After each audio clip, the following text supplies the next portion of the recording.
Hey guys, well, I just recently did a fishing trip with my brother down in the Muskokas. He lives down there with my dad and his older brother, and haven't seen them in a few years, so we went down, did a little fishing, ice fishing, went after some Lakers, and he's got a newer fish finder. It's color, it's really actually quite accurate, and I brought my old one.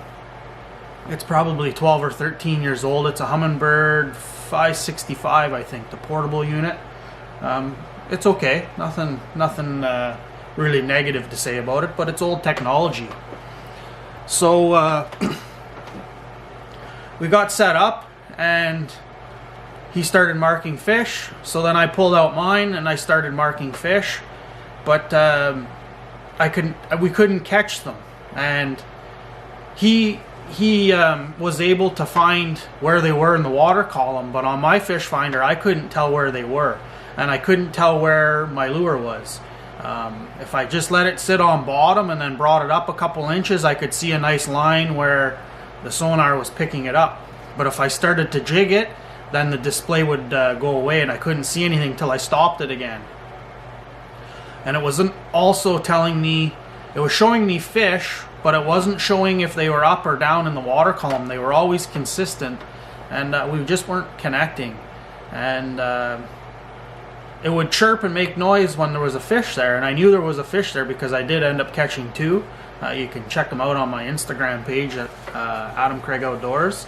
I didn't post a video. It was just kind of me and my brother out. So, but what I understood out of the fishing trip was the importance of a proper fish finder, a flasher, whatever you want to use. It's really crucial in landing more fish.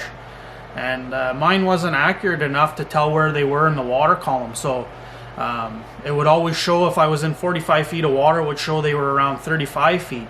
But then when I'd bring my lure up, I was using a white tube jig. I'd bring it up, but I could never tell where I was. So I'd bring it up, maybe 10 cranks and jig a little bit, and then bring it up 10 cranks and jig a little bit, but I wasn't catching them. And I don't think he quite knew necessarily how to catch them like that, so make them chase your lure. The lake trout there were pretty aggressive. I did miss a fairly big one, probably, I'm guessing 8 or 9 pounds. Got it right up to the top of the hole and shook its head, and off it went. So been in the market for a new one. So today I went to Crappy Tire, Canadian Tire up here in Canada, and they had one Helix 7 GPS G2 unit on for half price. Normally they're around $700, so I got this one for $360 or so. So we're gonna get it open. We're gonna see what comes in it. I'm gonna see if I can set it up in my other Humminbird portable setup. If it won't fit in there, I got kind of an ammo field box. So we'll take the battery and everything from that other one, set it up on this one. We're not going to do just the unboxing in this video. We're going to do an unboxing as well as getting it out on the ice and trying it. And then come springtime, when it's boat time, I'll rig it up so that I'm out on the water with it, and we can do kind of a soft water review. But for now, we're going to get it set up for ice fishing. I'm really pumped. I wanted to just get the Helix 5 because it was smaller and about $200 cheaper. But I needed some salt because we've had a lot of freezing rain. I want to go to Crappy Tire and find some salt. So I went on quickly and seen that it was half price. So pretty amazing. It was the only one there. And when I got there, I told the guy, I'm like, it's running about half price. And he's like, no, it's not. And I'm like, oh crap, I just drove in from out of town to get it. And so I pulled it up on my phone, and sure enough, it showed about half price. About 45% off, I guess is what it was. Just an in-store clearance.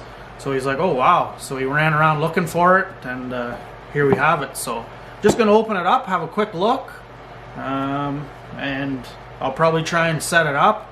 I don't know if I'll take you along for that, but maybe once it's set up, we'll have a look. I'm pumped, man. So here's the unit. Helix 7 G2 GPS. It's got chirp technology, dual beam, switch fire. It's got auto chart, so you're able to create your own map on lakes that might not be mapped. So let's open it up and see exactly what we got in here.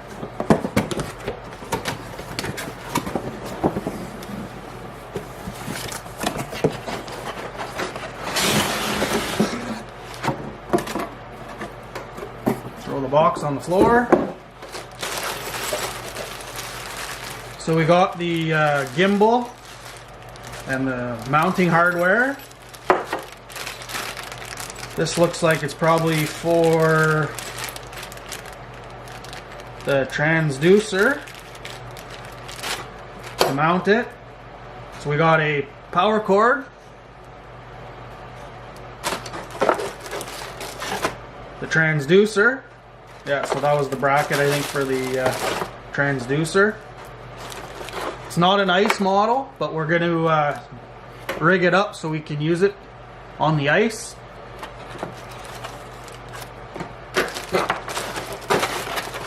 All the instructions and operation manuals, all that jazz. And the head itself. So pretty sharp looking. It's pretty big. That's probably about 10 inches. And it's about 6 inches. So we're going to try and get some power to it and see how we can mount it. Alright, here's how I got my setup. I got the Humminbird Helix 7 GPS G2 mounted with the gimbal that it comes with. Right here. I got it on this Plano box. It's they call it a field box.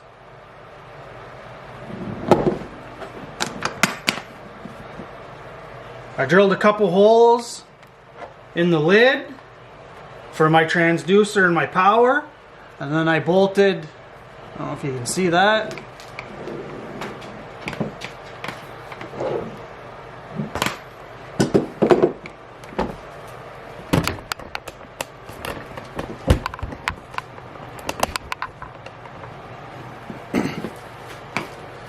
Alright, so here's the box. Sorry about the white window. I apologize.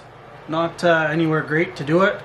But I got the Helix 7 GPS G2 unit mounted on a plastic Plano box. They call it a field box.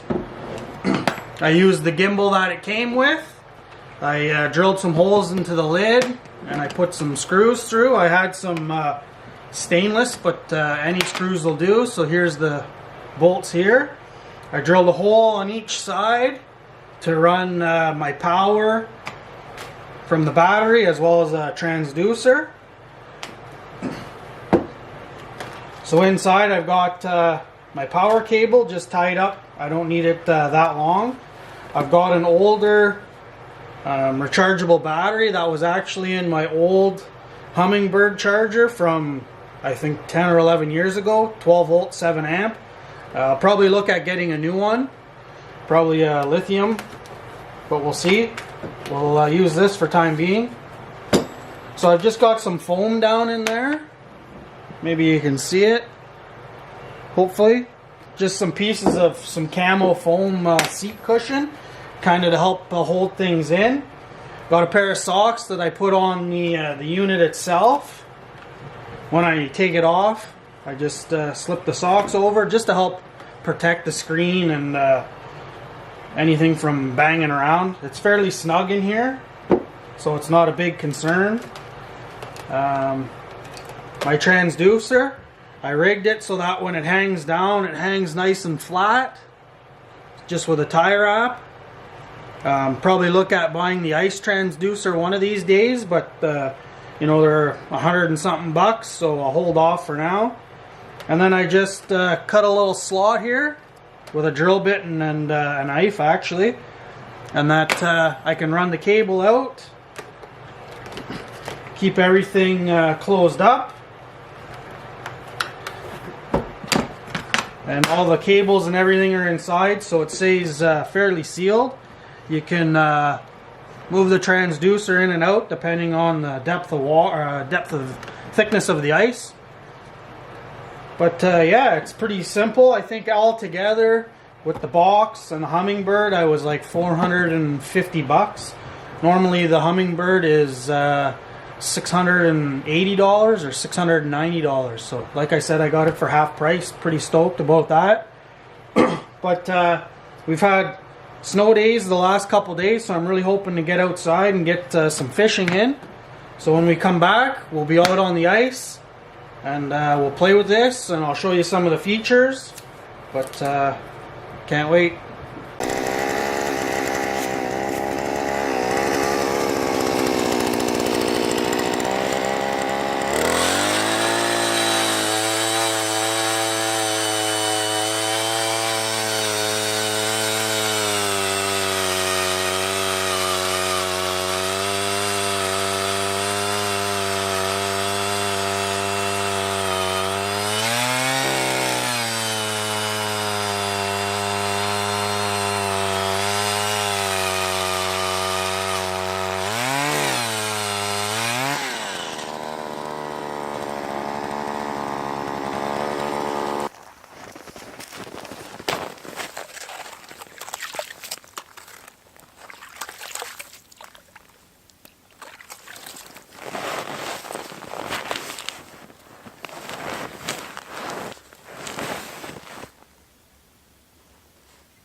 So hopefully the GoPro's picking it up, but I'm just jiggling a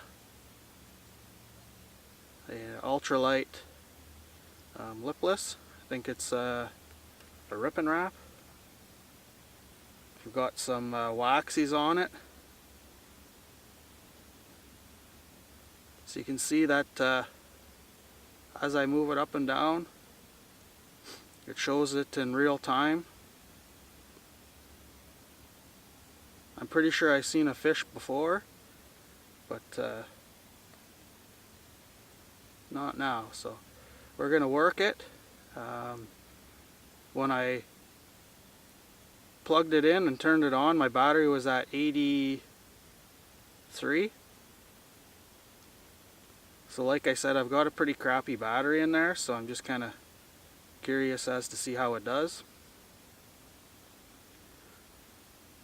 But we're just going to jig it and try this thing out. I don't think it's really all that crucial for perch necessarily. But I know we were missing lots of fish when we were lake trout fishing. So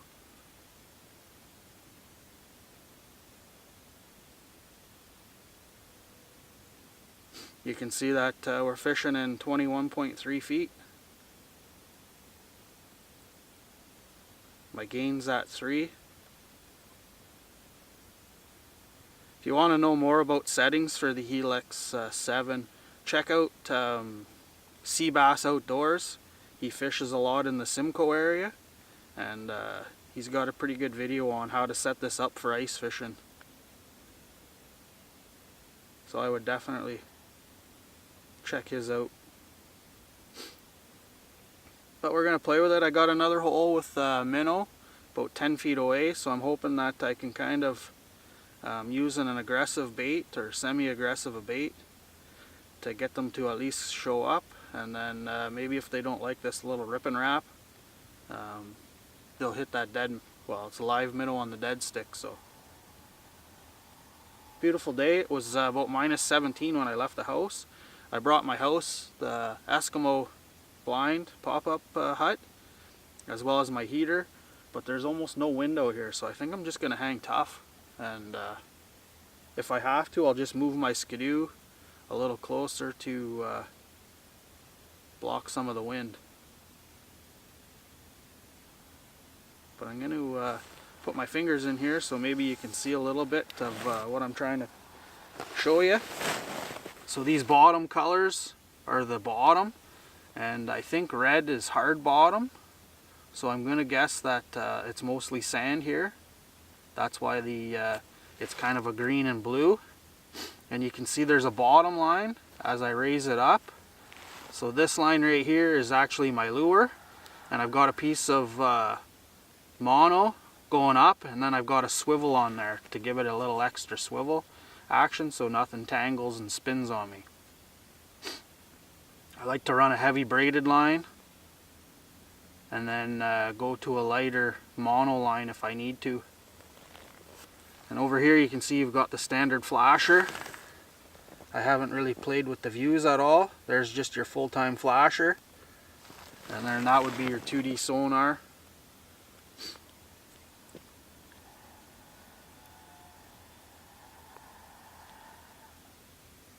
But we'll play with this, we'll jig a little bit with this, and then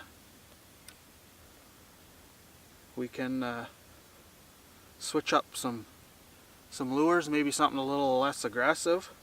This is kind of a white rip and wrap, the smallest one, so what is that, a 5 or 4? I forget what it is. But I've got a perch colored one, and then I've got a shiner colored, so we're going to play with it, see what we can do, see if we can get something to bite. But it's really cool watching that live view. Drop it right to the bottom, you can see it disappears, stirs up a little.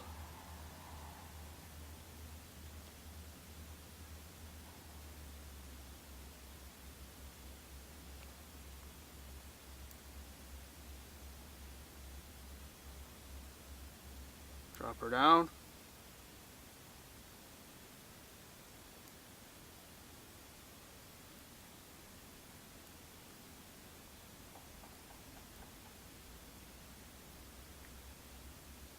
Anywho, we're going to play around for a bit.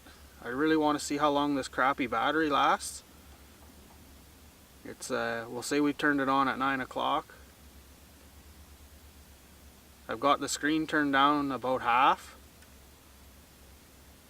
and I'm not sure if the camera can see it, but I can see it really clear as day. I've got my sunglasses on, and the sun's kind of directly that way.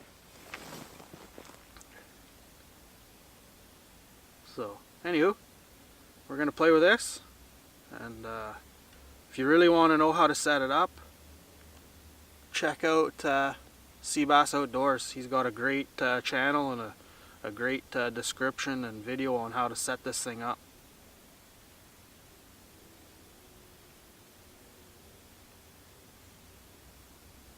Hopefully we'll be back with a fish.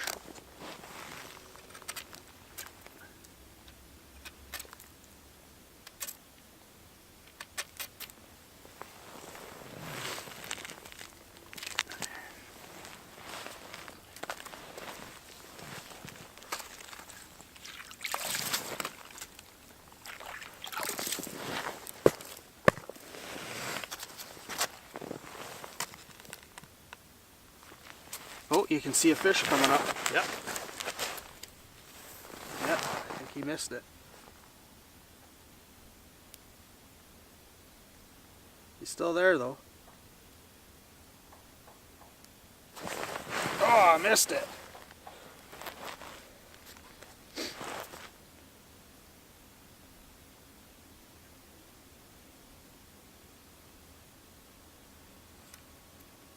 See if we can get him to come back. Missed him. I think that might have showed up on the camera. I really hope it did. That was cool. I just stopped to clean the slush out of my hole.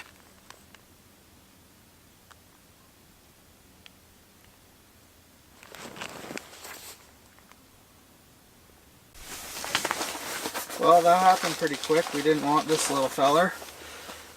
But yeah, that's the way it goes. Get on down there. Can't even keep you, so go away. They like that. I just dropped that down and he crushed it. So we're gonna put another one Put it back down the hole. Let's see if it works. See if we can get to, there's another fish down there, I can see it.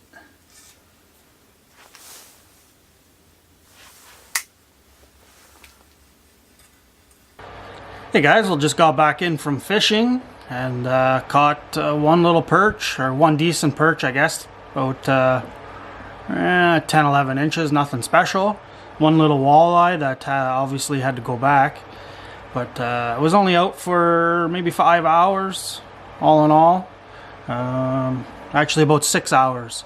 I turned the fish finder, the Helix 7 on at 9 o'clock, and at about 1:30 or so it crapped out. So that's what, 9, 10, 11, 12, 1, so about 4.5 hours.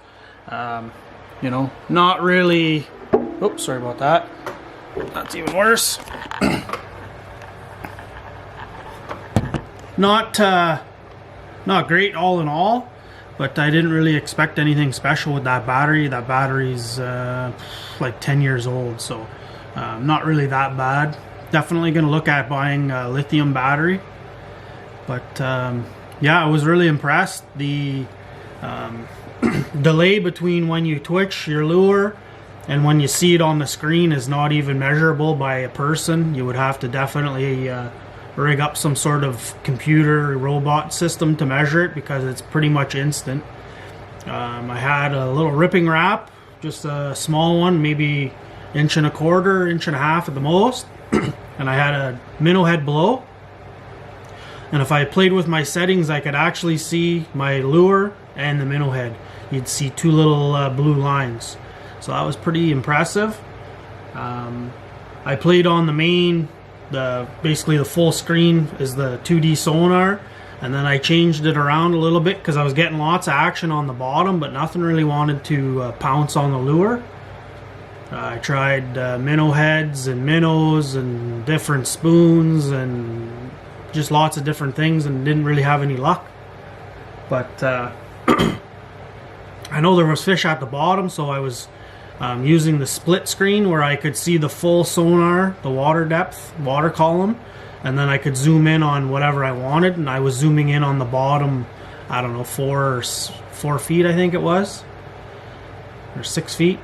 And that was pretty cool, because you could really see a fish just come up and down, would come up, you know, maybe a couple inches and then go back down. You could really see the separation between them and the bottom, and I was really impressed. The hole that I was fishing to the hole that the Humminbird Helix 7 was in was probably 18 inches, almost 2 feet away, and I probably should have drilled it closer, but I was still able to get a pretty good image of my lure and the fish down below. I think if it would have been closer, I would have been able to tell a little more where the fish exactly were, as far as were they right under my bait or were they off to the side. I had a live minnow on the outside rod, and it got a bite once with the live minnow and then once with a dead minnow. Yeah, that was about it. But on the inside with the Helix there, it was pretty good. I was only in 21 and a half feet of water. So it was good. As soon as I got there, I got the 2 fish right away. I hope they're on camera, but I'm not sure. Got them right away, and then as, say, 11 o'clock rolled around, I really didn't get too much. I missed one. So you'll probably see it in more videos. I'm pretty happy with it. I got a good deal on it, and it really shows fish. Most of those fish I don't think I ever would have known were down there. So pretty impressed. Pretty wild how technology is really advanced compared to my old fish finder that's 11 years old. It wouldn't really show you much of anything down there. It would just chirp. It would make sounds if there was a fish down there. It did pretty decent at that. But yeah, check out Seabass Outdoors. He's got a really great tutorial video on how to set it up for fish, for ice fishing. and he uses it all the time and catches a ton of fish. So I'm gonna wrap this up. Got some chores to do, that's why I'm home a little bit earlier than normal. It's only 2 o'clock, 2:30 now, so hope you enjoyed the video, and we'll see you on the next one.